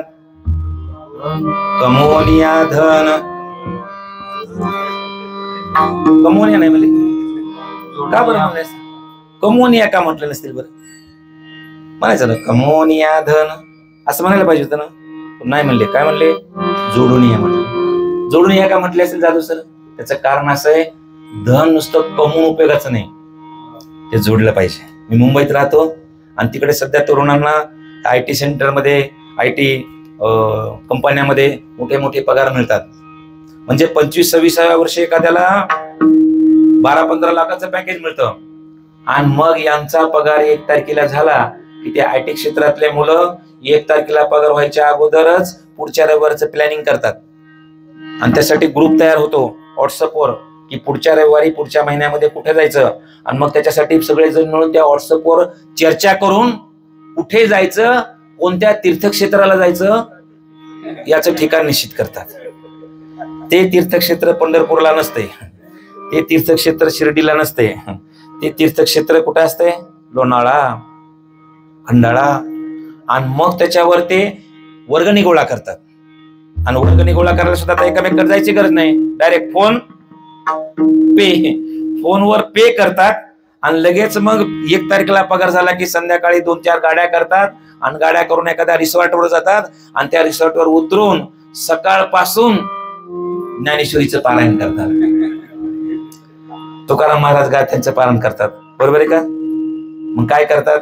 आपण सगळ्यांनी त्या बातम्या वाचलेल्या आहेत. त्याला कुठल्या पार्ट्या म्हणतात ते तुम्हाला नाव माहित आहे, ते मी सांगणार नाही. अशा प्रकारे 1 तारखेला 50,000 पगार मिळाला तर 10 तारखेपर्यंत पगार संपवतात आणि 11 तारखेपासून त्याला 2,000 रुपये दे ना, असं करतात. तुम्हाला सांगतो, माझ्या जीवनातला एक धन जोडण्याचं महत्व सांगणारा प्रसंग सांगणार आहे आणि मी बरोबर 10:30ला थांबणार आहे. कारण कसं आहे, मला माहिती आहे की मी 11 वाजेपर्यंत जरी सांगितलं तरी तुम्ही हलणार नाही, परंतु ही जी मंडळी ना, ही रोज उभी असते. ही पोरं आहेत, तुम्ही सुद्धा आहेत. आता आपल्याला कीर्तन कधी आहे? यंदाचा सप्ताह ते पुढचा सप्ताह, यंदाची व्याख्यानमाला ते पुढच्या व्याख्यानमाला. पण यांचं नाही, यांनी सकाळी एखाद्याचे कीर्तन केलं असेल, दुपारी एखाद्याची कथा वाजविली असेल आणि संध्याकाळी पुन्हा इथं आलेत. म्हणजे यांच्या नशिबाला रोज एक महाराज असते. त्याच्यामुळं 10च्या पुढे गेलं, 8 ते 10 असेल तर 10च्या पुढे गेलं की वाटतं हे कधी आटपितो आणि कधी आपण मोकळे होतो. आणि म्हणून मी आधीच टाइम सांगितला की मी 10:30ला बरोबर थांबणार आहे. पण त्यांनी उगाच विचार करून आता ह्याचं बाबाचं तर अजून पहिल्या चरणावर आलं नाही, किती लाभ येतो की, तसं तुम्ही टेन्शन घेऊ नये. आणि म्हणून मी तेवढा प्रसंग जोडून या धन, ज्याच्यामध्ये तुकाराम महाराजांचं व्यवहार चतुरपण दिसेल, इतका व्यवहार सुंदर सांगितला. जोडून या धन उत्तम व्यवहार. मी मुंबईला गेलो 1982 साली, 10वीला पास झालो. माझ्या गावापासून 15 किलोमीटर परळी आहे. परळीला ऍडमिशन घ्यायला लागलो. वडील म्हणले, अरे काय शिकून काय होणार आहे? माझ्या वडिलांना दुसरे 2 भाऊ होते. वडील माझे मोठे 2 नंबरचे भाऊ हे गाव पुढारी असल्यामुळे घरात काही लक्ष द्यायचे नाहीत. 3 नंबर भाऊ आदू होते. आणि मी जरा 10वीला वगैरे गेल्यास म्हशी बिशी सांभाळू लागलो होतो, गाई बी सांभाळू लागलो होतो, बैल बिल सांभाळू लागलो होतो. आणि मग मला त्या कशाचे शिक्षण असले तर म्हणले आपल्या बैल बिल बघायचे, शेतबीत बघायचं, काय ते करायला लागलास वगैरे. नाही म्हणलं मला शिकायचंय, कारण मी 8वी पासून कविता लिहित होतो. 8वीला असतानाच कीर्तन सुद्धा केलेलं होतं. आणि म्हणून मला शिकायचंय. त्यामुळे असलं शिकणं बिकणं काय नसतंय. शेवटी आजोबा कोण रडून पैसे घेतले आणि 100 रुपये घेऊन परळीला वैद्यनाथ कॉलेजला ऍडमिशन घेतलं. वैद्यनाथ कॉलेजला ऍडमिशन घेतलं आणि मग मी सकाळी कॉलेजकडे निघालो की आमच्या वडिलांचा रट्टा सुरू व्हायचा. निघाले दिगंबर. तर दिगंबर हे कोणती पदवी मला काय अजून कळाली नाही. निघाले कलेक्टर, निघाले तहसीलदार असं म्हणायचे. आणि माझ्या बरोबरच एक जण होतं, ते झालं 10वीला नापास आणि मी एकटाच पास झालतो. तर त्याला नापास होण्याची गॅरंटी होती. त्याच्यामुळे त्यानं मार्च मध्ये परीक्षा दिली, मुंबईला गेलं. आणि मुंबईला गेलं आणि आमचे वडील रोज सकाळी मी कॉलेजला निघालो की शिव्या द्यायचे, संध्याकाळी आले की शिव्या द्यायचे. पण पुन्हा सर मला सवय झाली ती महाराज. सकाळी अण्णा शिव्या द्यायला लागले, आम्ही वडिलांना अण्णा म्हणायचो. सकाळी अण्णा शिव्या द्यायला की मी टेन्शन घ्यायचो नाही. अण्णानं शिव्या सुरू केला की मी हळूच म्हणायचं, तर अण्णाचा सुरू झाला काकडा. सकाळी शिव्या द्यायला की अण्णाचा सुरू झाला काकडा. आणि संध्याकाळी 6 वाजता सुरू झाल्यास काय म्हणत असेल, हरिपाठ. आपण टेन्शन घ्यायचं नाही. आपल्याच म्हणजे घरातून जर आमच्या वाड्यासमोर कोणी माणूस झाला आणि अण्णाच्या शिव्या सुरू असल्या तर माझं वागणं असायचं की ह्याच्याशी आपला काही संबंध नाही. म्हणजे लोकांना वाटलं पाहिजे हे ह्याला काही नाही, कोणाला तरी दुसऱ्याला म्हणते असते. असं सगळं चाललं होतं. पण त्याच्यामध्ये नेमका माझा जो मित्र मुंबईला गेलेला होता तो आला गावात. आणि गावात आला, मी मित्र असल्यामुळे मला घरी भेटायला आला. आता मुंबईला त्या काळात, आपल्या काळात गेलेला माणूस तिकडून येताना, जाताना कसा बी असेल, पण येताना पॅन्ट ती बी बेल बॉटम, अमिताभ बच्चन सारखी इतकी लांब असे त्याची पट्टी, ती बेल बॉटम पॅन्ट, मग इनशर्ट केलेली, त्याला पट्टा आणि 17 रुपयाचा गॉगल. असा गॉगल लिहून आला. ना अमिताभ बच्चनचं त्यावेळेला लय स्टाईल सगळी चालली, जंजीर बिंजीर सगळे पिक्चर आलेले होते. ते आलं आणि आमच्या घरासमोर असा एक थोडा खिळगा घातलेला होता दगडाचा. त्या दगडाच्या खिळग्यावर एक पाय, एक कमरेवर हात आणि डोळ्याला गॉगल, अशा थाटात येऊन उभा राहिला. अरे कुठं आहेस म्हणून मला हाक बीक मारली. मी आलो बाहेर, तेवढ्यात आमचे अण्णा आले. हो अरे म्हणले, नागनाथ कधी आला? मला अण्णा कालच आलो. कसं काय चाललंय म्हणल्याबरोबर लगेच त्याने सांगायला सुरुवात केली. 400 रुपये घेऊन आलो. काकूला लुगडं, जे आईला तो काकू म्हणायचा, काकूला लुगडं, दादाला कपडे, मला कपडे आणि 400 रुपये घेऊन आलो. आता मला सांगा, ते पोरग 400 रुपये घेऊन आले आणि मी 100 रुपये कॉलेजला घातलेत आणि पुन्हा दर महिन्याला काहीतरी खर्च करतोय. आणि तिकडं म्हशीकडे माणूस मिळत नाही, बैल चारायला माणूस मिळत नाही, आणि त्यानं 400 रुपये आणले म्हणल्यास माझ्या अण्णाला किती गुदगुल्या झाले असतील. जे काय अण्णानं सुरू केलं बाबा बाबा बाबा बाबा. मग मी म्हणलं, तुम्हाला जर वाटत असेल की माझं पण तसंच झालं पाहिजे, मी पण त्याच्यासारखं काम केलं पाहिजे, तर मी त्याच्याबरोबर, तुला त्याच्याबरोबर जा कुठं म्हणालोय, आपल्या शेतातलं बघ. नाही मला, मी त्याच्याबरोबर जाणार. त्याला मला मुंबईला घेऊन ये. ते मग त्याला सांगितलं कसं जायचं, काय जायचं वगैरे वगैरे असं सांगितलं. आणि गोलदेवळ नाक्यापासून, आपलं मुंबई सेंटर पासून गोलदेवळ नाका आहे आणि तिथं मजूरला काम मिळते असं सांगितलं. मला मी येतो. मला अण्णाला सांगितलं, अण्णा मला द्या पैसे, मी मुंबईला. म्हणले तू जाऊ नको, तू कधी काम केलं नाहीस, इथं घरी काम करीत नाहीस आणि तिथं जाऊन काय काम करणार आहेस म्हणले. तिथं जाऊन पैसे आपल्या घरातले बुडविशील आणि त्याच्यामुळं तू जायचं नाही. शेवटी पुन्हा शेवटचा आधार आजोबा. आजोबाकडून 100 रुपये घेतले, 65 रुपयात मुंबईला उतरलो. त्या मुलानं मला दगा दिला, ते गपचूप निघून गेलं. काय त्याला माहिती होतं हे माझ्याबरोबर येईल, तिकडे काम करायचं नाही आणि परत यायला पैसे मलाच मागं. मग ते गेलं गपचूप निघून. आणि मग मी एकटा जायचं ठरवलं. एकटा गेलो, मुंबई सेंटर उतरलो, ओलदेवळ नाका शोधून काढला. तिथं मजुरीचं काम 3 महिने केलं. एका वर्तमानपत्राच्या बिल्डिंगच्या संपादकाचं काम सुरू असताना माझं ते बोलणं वगैरे त्यांना ऐकलं आणि त्यांच्या वर्तमानपत्रात काम दिलं. आणि काम दिल्यानंतर मग मी पहिलं 1991 साली एक पहिलं घर घेतलं, ते एका झोपडपट्टीमध्ये. आणि त्याच्यानंतर सामना सुरू झाला आणि सामनामध्ये थोडासा चांगला पगार मिळाला की मग डोंबिवलीला कर्ज काढून घर घेतलं, कर्ज मिळालं. आणि डोंबिवलीला तुमच्यापैकी कुणी जुन्या माणसाला माहिती असेल तर प्रीमियर नावाची कंपनी होती. आणि ते प्रीमियर कंपनी त्यावेळेला खूप चालत होती. डॉक्टर दत्ता सामंतांनी तिथं हे करून संप करून मोठा पगार वाढून घेतला होता. जोडून या धन सांगतो बरं का. आणि माझ्या समोरच्या खोलीमध्ये, नव्या घेतलेल्या बिल्डिंग मधल्या खोलीमध्ये, दुसऱ्या मजल्यावरच्या समोरच्या खोलीमध्ये प्रीमियर मधलं काम करायला राहत होतो आणि मी या बाजूला राहत होतो. त्यावेळेला त्याच्या कोणत्या पोस्टवर होतं मला माहिती नाही, पण त्यावेळेला त्याला 10,000 रुपये पगार होता. त्यावेळेला मला 3,500 रुपये पगार होता आणि त्याला 10,000 रुपये पगार. तुम्हाला सांगतो 10,000 पगार कामगारांचा 10 तारखेला पगार व्हायचा. 10 तारखेला पगार आला की घरात स्टोव्ह पेटायचा नाही, गॅस पेटायचा नाही. लगेच सकाळी सकाळी फोन फिरवायचा असा, तो फिरवायचा फोन जुना. हॅलो, हॉटेल सुरुची, 2 वडापाव, 2 मसाला डोसा आणि 4 कॉफी घरी पाठवून द्या. म्हणजे सकाळचा नाश्ता हॉटेलमधून घरी यायचा आणि दुपारी हे सगळं कुटुंब घरातून हॉटेलमध्ये जायचं. कशाला? जेवायला. 20 तारखेला पैसे संपले की मग स्टोव्ह पेटवायचा. 30 तारखेला कोणाकडून तर अजून 1,000-500 रुपये घ्यायचे आणि पुन्हा पुढचा संसार काढायचा. 10 तारखेला आले की पुन्हा तेच दणका. तुम्हाला सांगतो मी गेल्यापासून पहिलीच दिवाळी आली, दिवाळीला त्याला बोनस मिळाला 15,000 रुपये, पगार मिळाला 11,000 रुपये, 26,000 रुपये मिळाले. आमची जरा नवीन इस्त्री राहायला आम्ही आलेलो. 26,000 रुपये मिळाल्याबरोबर ते बायकोला घेऊन मुलांना घेऊन बाजारात गेलं. ते पैसे घेऊन बाजारात गेल्यानंतर त्या खरेदीला पण काहीतरी म्हणतात, ते काय, शॉपिंग करायला गेलं ते.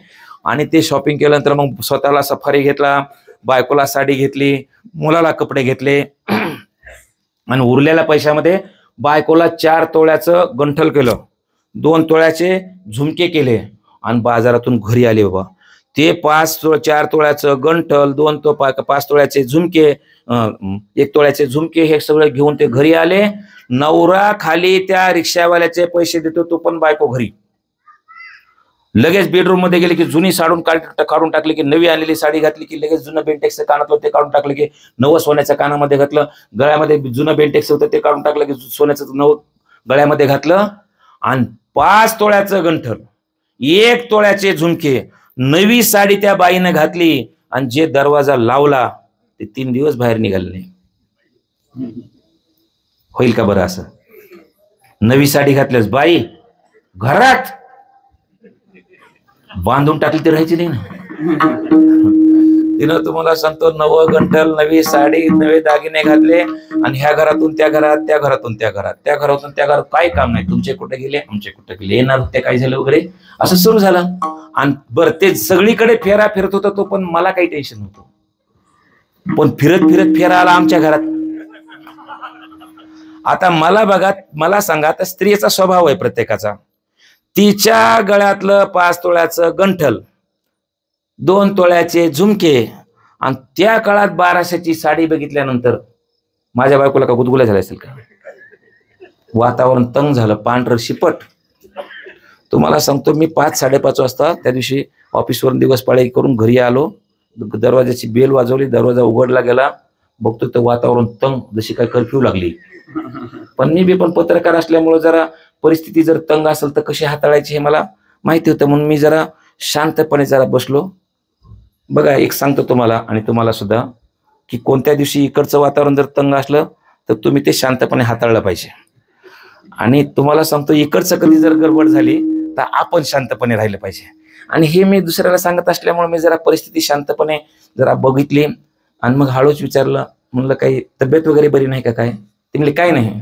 मग म्हणलं काही मुलांनी वगैरे त्रास दिला का काय? म्हणलं काही नाही. म्हणलं मग काय गावाकडून काही फोन बिन आला होता का काय? म्हणले काही नाही. म्हणलं हे काही नाही ते काही नाही. म्हणलं जरा चेहरा सुकला दिसायला, काय झालं नेमकं? ते म्हणले माझा चेहऱ्याचा काही बी हो द्या. म्हणली तुमचा पगार कधी होणार आहे, बोनस कधी होणार आहे? मी म्हणलं होईल 2-4 दिवसामध्ये, त्याचं काय एवढं? ते म्हणले पगार झाला की पहिलं 2 तोळ्याचं गंटल घ्यायचं, 5 तोळ्याचं गंटल घ्यायचं, 2 तोळ्याचे झुमके घ्यायचे आणि 1200 रुपयाची साडी घ्यायची. म्हणजे ती बी मोरपंखी कलरचीच. आता माझा चेहरा पडला का? कारण त्याला 10,000 11,000 मिळत होते, त्याला 26,000 मिळत होते. आमचा जेमतेम कारभार 4-5 हजारातला. मी पांढरा पडले असते. म्हणजे आता तुम्हाला काय झालं पांढरा पडायला? अगं म्हणलं आता तू जर असं म्हणलीस तर कसं चालेल? म्हणून तुला सुचलं. अहो तुम्हाला काय माहितीये म्हणली, आता ती म्हणली समोरची हे 5 तोळ्याचं गंटल घातलं, 1 तोळ्याचं झुमकं काढले आणि 1200 रुपयाची साडी करून माझ्या पुढे अशी नाचत गेली म्हणली. आणि माझा नुसता अपमान झाला म्हणली आणि त्याच्यामुळे मला घ्यावंच लागतंय. मग मी तिला जरा समजून सांगितलं, अगं मग तुला कसं कळत नाही? त्याला 11-12 पगार आहे, 15,000 बोनस मिळाला आहे, मी एकटा कमवणार आहे, 2 भाऊ शिकायला आणलेत, आपल्याला बी एक लेकरू झाले. हे करता करता बरं मी तरी बसतो का? म्हणलं सकाळी पोलीस टाइमचं काम करतो, दुपारी तरुण भारत माझे 2 लेख लिहून देतो आणि संध्याकाळची माझी रेग्युलर सामनामधली ड्युटी करतो. मला सकाळी 5:30ला घर मी सोडतो, कधी कधी घरी यायला 11 वाजतात. तुला कळत नाही का? तुला दिसत नाही का? वातावरण बदललं एका मिनिटात बरं का. आणि मी काय म्हणायच्या आधी तीच म्हणायला लागली, मला का कळत नाही का, मला का दिसत नाही का, मी काय एवढी येडी का? कधी कधी तुम्हाला डबा सुद्धा नसतंय, कधी कधी तुम्हाला ज्या डबा देऊ शकत नाही, तुम्ही तसेच जातात, कुठं खातात का नाही की? आणि बघा ना म्हणले तुमचं किती तब्येतीकडे पण काही लक्ष नसतंय आणि कसं तुमचं तोंड झालंय खोपडावणी आणि मला का कळत नाही का, मला का दिसत नाही का, मी काय एवढी येडी का? म्हणलं बरं झालं गडे, वातावरण निवळ गडे म्हणलं.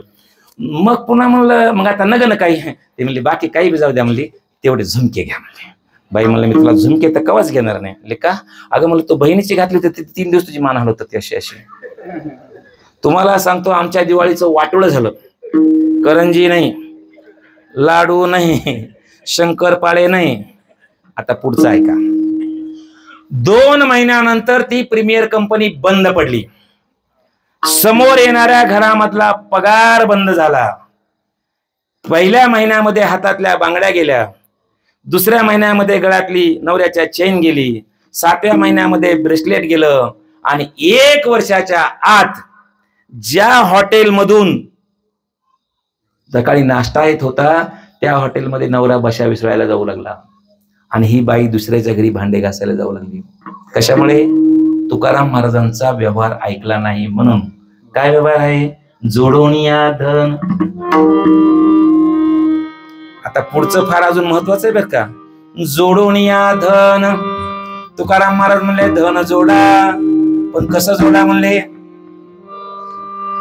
भ्रष्टाचार करून जोडा, दरोडे टाकून जोडा, खंडणी मागून जोडा, असं म्हणले का? बघा काही काही लोकांनी धन जोडलं, खूप जोडलं आणि मग आशाने धन जोडलं, हाताने धन जोडलं की एकदा ते उघड झालं आणि उघड झाल्यास काय होतंय ते आज तरी मी तुम्हाला सांगायची गरज नाही. पण दुसरं एक उदाहरण सांगतो की गुंडांना तुरुंगात टाकण्याची जबाबदारी कोणाची आहे? पोलिसांची. आणि तेलगीच्या प्रकरणामध्ये तुरुंगात कोण गेले? मुंबईचे पोलीस आयुक्त रणजित शर्मा. कशामुळे?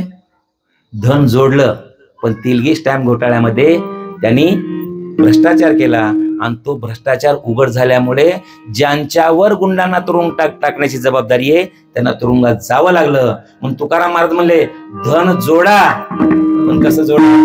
उत्तम व्यवहार. म्हणून इतका उत्तम व्यवहार तुकाराम महाराजांनी सांगितला. म्हणून व्यवहार चतुर तुकाराम महाराज असे उच्च विचारवंत वेदशास्त्र पंडित व्यवहार चतुर तुकाराम महाराज. खरा धर्म काय आहे तोच अभंगाच्या पहिल्या चरणात.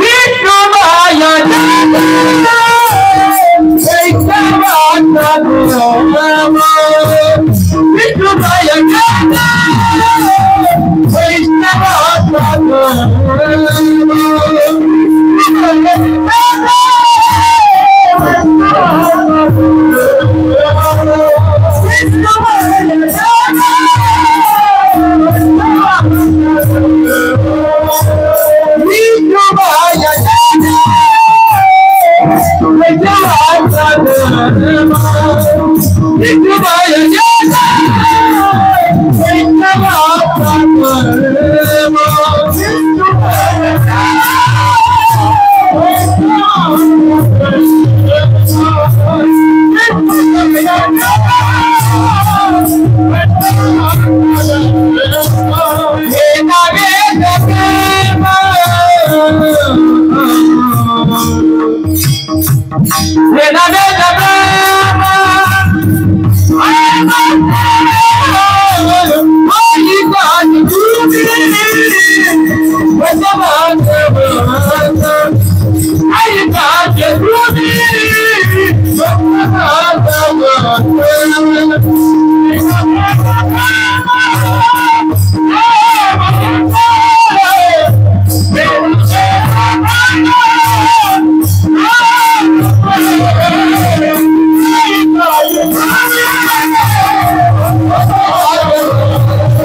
वैष्णवांचा धर्म भेदा भेद ब्रह्म मंगळ उच्च विचारवंत वेदशास्त्र पंडित समाज सुधारक तुकाराम महाराज सांगतात की वैष्णवांचा धर्म वारकऱ्यांचा धर्म काय असेल तर कुणाचाही भेद करू नका.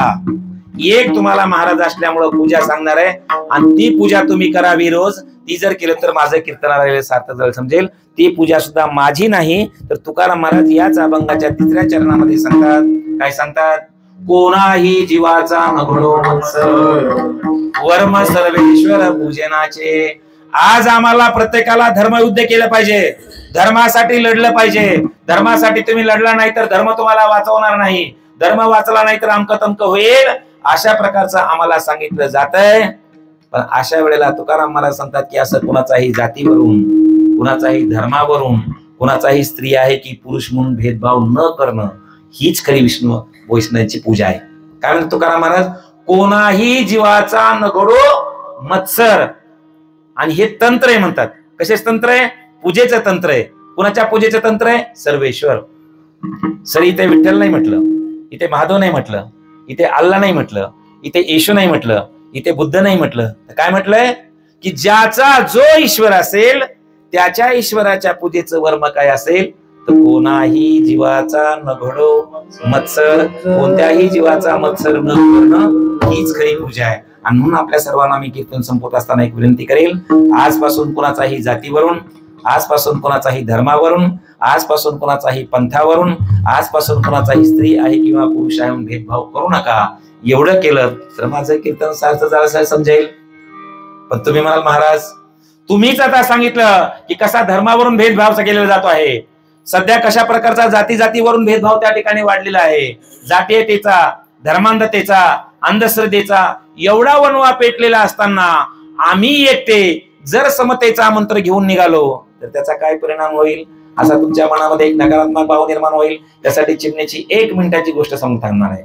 एका जंगलाला आग लागलेली असते आणि ती आग विझवण्याचा सर्व प्राणी प्रयत्न करतात. वाघ आपल्या तोंडातून पाणी आणून टाकतो, कोल्हा आपल्या तोंडातून पाणी आणून टाकतो, उंट आपल्या तोंडातून पाणी आणून टाकतो. ते आग विझवण्याचा प्रयत्न करतो. त्याच वेळेला एक छोटीशी चिमणी पळत पळत नदीवर जाते, उडत उडत नदीवर जाते, 2 थेंब घेते, आगीवर टाकते, 2 थेंब घेते, आगीवर टाकते. वणवा मोठा पेटलेला आहे, दुपारची वेळ आहे, चिमणी घामाघूम झालेली आहे आणि एवढ्या वणव्यावर फक्त 2 थेंब पाणी टाकते. जाधव सर, त्या चिमणीचं ते सगळं धावणं पाहून, पळणं पाहून, उडणं पाहून एवढ्या संकटातही हातीला हसू येतं आणि हाती म्हणतो चिमणीबाई अगं एवढा मोठा वणवा पेटलाय आणि हा काही तुझ्या 2 थेंब पाण्याने विझणार आहे का? त्यावेळेला चिमणीने दिलेलं उत्तर आहे ते उत्तर इथे बसलेल्या प्रत्येक श्रोत्याने आपल्या हृदयावर करून ठेवा. चिमणी म्हणाले हाती दादा माझ्या या 2 थेंब पाण्याने ही आग विझणार नाही याची मला पूर्ण कल्पना आहे. माझ्या शक्तीची मर्यादा मला माहित आहे. पण हाती दादा ज्या वेळेला या आगीचा इतिहास लिहिला जाईल त्यावेळेला माझं नाव आग लावणाऱ्यांच्या यादीत नसेल, लागलेली आग बघणाऱ्यांच्या यादीत नसेल, तर ज्यांनी ज्यांनी ही आग विझवली त्या आग विझवणाऱ्यांच्या यादीमध्ये नाव असेल. मी आपल्या सर्वांना एकच